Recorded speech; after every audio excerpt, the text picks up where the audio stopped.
My name is Phenny Awiti. I'm 25 years old. I'm HIV positive. I discovered my status when in Form 2. And this was so demoralizing for me.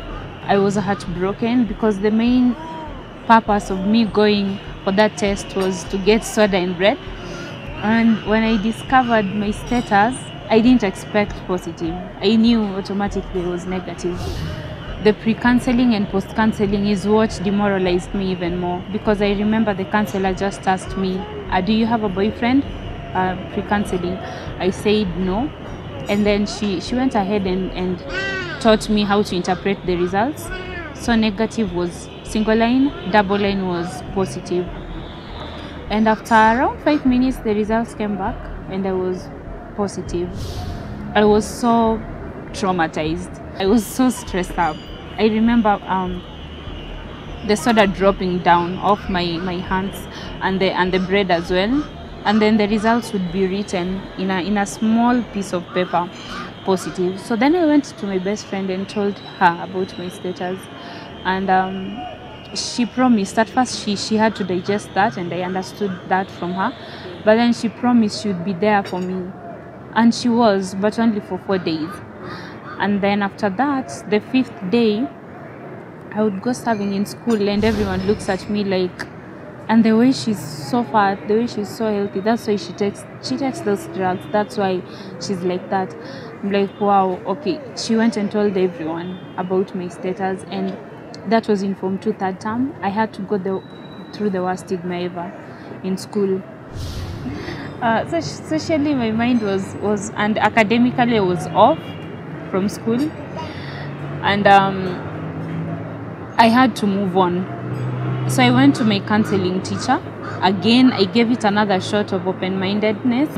My counseling teacher, through my permission, called my sister, my elder sister, who was like my guardian. And then my elder sister came after 3 days to my school and then started opening up to me. Like, some of my siblings knew about my status, some never knew, but I was born positive. And at first, of course, it was a bitter pill to chew at first. But then, even with the stigma, I had to complete the 2 years in school. Over 51% of new HIV infections are in adolescents and young people. And in these young people, there are those who are living with HIV. And as a country, we are advocating to ensure that they are champions for anti-stigma, because stigma is one barrier to young people accessing HIV services. So what we try as the National AIDS Control Council is to ensure that these young people have adequate access to information on HIV and AIDS, and also to ensure that these young people access HIV services. The age of consent for HIV testing has been reduced to 15 years. So at age 15, any young person can access HIV testing services. Then we are also trying, as we empower them with information to address issue of stigma. We are having now anti-stigma champions, so that they're able to go out there, talk about HIV, use these young people, reach their other fellow young people. After the school, I saw to myself that I would want to learn more about HIV. So I went to Liverpool, VCT, and learned more about HTC. I did HIV testing and counseling to learn more about HIV. And then I went to a money counseling center, and I did my counseling psychology there, because I really wanted to understand what's going on in my body, what's happening to me psychologically, how can I impact people's lives. So after all that, I swore to myself, during my dating life, I swore to myself that I would tell someone the correct answer. The guys would hit on me, and that's what I did. I said to myself that I would never want to infect anyone. So I finally met the right guy. I met several people, and I would tell them the correct thing, that I am HIV positive, so we would pick it from there. And I finally met the right guy who accepted me with my status, and we went for counseling in our school, in our clinic, and after that we gave birth to 2 beautiful kids, and they are all negative. And we lived as a discordant couple for 3 years. Though we broke up because there was unfaithfulness from him, and this would trigger reinfections of HIV, because there's HIV 1 and HIV 2. So I was risking all that. We had to call it off. So on the way forward with the relationship of a discordant couple is when you are the one who is HIV positive, please take your drugs, because when you take your drugs, what ARVs does to your body is they suppress the viral load. The viral load is the amount of virus in the body, and when the viral load is suppressed, then it's undetectable. Chances are very low that you can infect someone who is negative, and that's how we achieved that with my partner. Now, as a country, as of 2013, we had around 260 discordant couples. This is a situation where one of the partner in the relationship is HIV positive. So, in discordant couples, one new intervention that is very key in ensuring that even these couples, when they want to have a HIV negative child, is the pre-exposure prophylaxis. PrEP is used by discordant couples, especially during that season of risk when they want to have a baby. For people in a discordant relationship, one way to prevent transmission of the virus to the HIV negative is by using condom. But there is that time when they want to have a baby, to conceive. They will not conceive with a condom.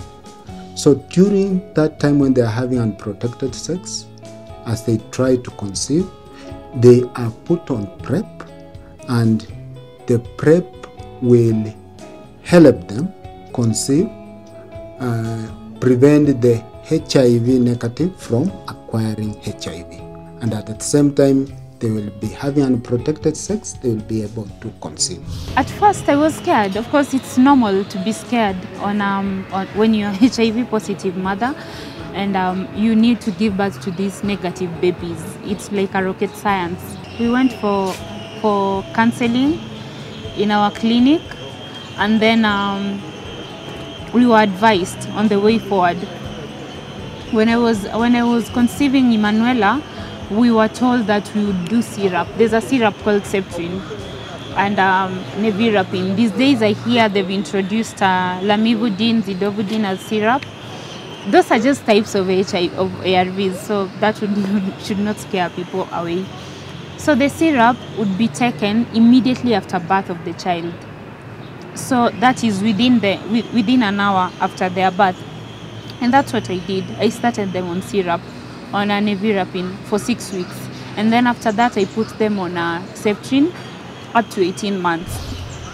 The crucial times of a child being negative or positive is between 6 weeks, 6 months, 1 year, and 18 months. So when I had it tested negative at 6 weeks and tested negative at 6 months, negative 1 year, and then this time I went, she's 1 year, 4 months, and she's still negative, I knew very well that I would influence a mother's life, a HIV positive mother's life, through my story with the negative babies. I did breastfeeding for the first 6 months exclusive, and what comes out of breast milk for the first 6 months is antibodies. Antibodies do not contain the HIV virus. Antigens do. So that was the encouragement I was given by the medic and generally by my counselor, and I followed that all the way. Even after the 6 months, though it should be exclusive breastfeeding for 6 months, no water, no nothing, because if you start introducing them to something like water, the esophagus of the baby is so soft. and anything rough or even warm water that would trigger just a small skin to come out, then they would be exposed, because you're also breastfeeding them, and maybe you might be passing blood or something, and they would be exposed to the virus. Then after that, I introduced them to weaning, which was so convenient for me. Though I had breastfed up to 7 months exclusive, because she was getting used to the food, but generally it's not a big deal. It's so easy to have negative babies. My challenge as a HIV positive mother on the kids, on having them negative, was on giving them that syrup. Syrup is such a challenge. Faraja was okay, but Ahadi, I would give her syrup, she throws up. I give her, she throws up. But then I kept on giving her. I kept on being consistent with the syrup, and so far so good. When you look at our data in 2013 up to 2015, we have had over 50% reduction in mother-to-child transmission of HIV and AIDS, from as high as 14% mother-to-child transmission to less than 8 in 2015. Let's say the mother is HIV positive and the husband is negative. In such a situation where the mother is positive, the mother is put on treatment. If she attends ANC early during the first visit, she will be tested. If she's found positive, she will be put on treatment to prevent transmission of the virus to the unborn child. And also during birth and also during breastfeeding, treatment will continue to ensure that the infant or the child born remains HIV negative. And that's why you find in the country we are having the HAY graduations. HAY is just HIV exposed infants. These were infants born out of HIV positive mothers, but by close care and being put on treatment and monitoring, at 18 months, all were confirmed to be HIV negative. So these are big success, and it shows the success of the elimination of mother-to-child transmission program. We have to sensitize to ensure that any expectant mother attends antenatal clinic, so that during those visits they will be cancelled and tested for HIV. Those found positive, they will be put on treatment early enough to prevent transmission of the virus to their unborn child. I would do spinach for about 20 shillings, and omena. Omena has proteins, generally things that have proteins, and then some fruits. We have bananas for 5 shillings.